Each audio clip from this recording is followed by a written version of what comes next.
যে হাতে চুরি পরার কথা ছিল সেই হাত আজ শক্ত করে ধরে আছে রিকশার হ্যান্ডেল। রিকশার প্রতিটি ঘূর্ণনে মিশে আছে তার ঘাম আর সন্তানদের আগলে রাখার গল্প।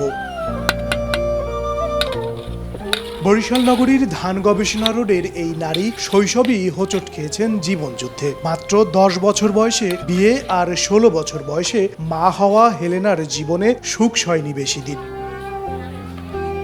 3 সন্তান রেখে স্বামী নিরুদ্দেশ হওয়ার পর শুরু হয় বেঁচে থাকার চরম লড়াই। বালুর হেলপারি, ঢালাই শ্রমিক থেকে গার্মেন্টস কর্মী, পেটের তাগিদে এমন কোনো পরিশ্রম নেই যা তিনি করেননি। বর্তমানে আয়ের উৎস হিসেবে বেছে নিয়েছেন ব্যাটারি চালিত রিকশা। সারাদিনের হাড় ভাঙা খাটুনি শেষে তাকে সামলাতে হয় সংসারের সব কাজ।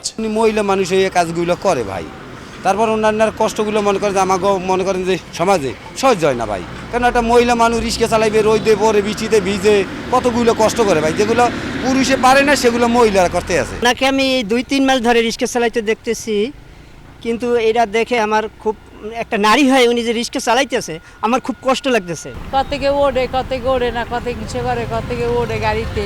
তারপর আমি টিহেই রাখছি, আমি আল্লাহ টিহেই রাখি। আল্লাহর দ্বারা কইছে আল্লাহ তুমি আমার কেমনে বাঁচাই রাখবা, তাহলে আমি একটু গাড়িতে চালাই। এই 3 মাস ধরে গাড়িতে চালাই। হেলেনার এই অদম্য স্পৃহার কথা পৌঁছেছে প্রশাসনের কানেও। সরকারি সহায়তার আওতায় আনার পাশাপাশি একটি স্থায়ী কর্মসংস্থানের আশ্বাস দিয়েছেন জেলা সমাজসেবা কর্মকর্তা। হেলেনার 10 বছর বেশি বিয়ে হয়েছিল এবং 16 বছর সে মা হয়েছে। তার এখন 3টি সন্তান।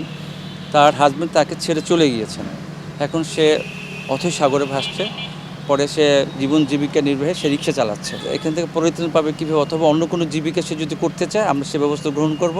জেলা প্রশাসক মহোদয়ের সাথে আলাপ করে অথবা আমাদের জাতীয় সমাজ কল্যাণ পরিষদ থেকে তাকে পুনর্বাসনের ব্যবস্থা গ্রহণ করব। দিনে 7 থেকে 800 টাকা আয় করা হেলেনার বড় একটি অংশই যায় রিকশার ভাড়া দিতে। বাকি টাকায় কোনো মতে চলছে জীবনযুদ্ধ।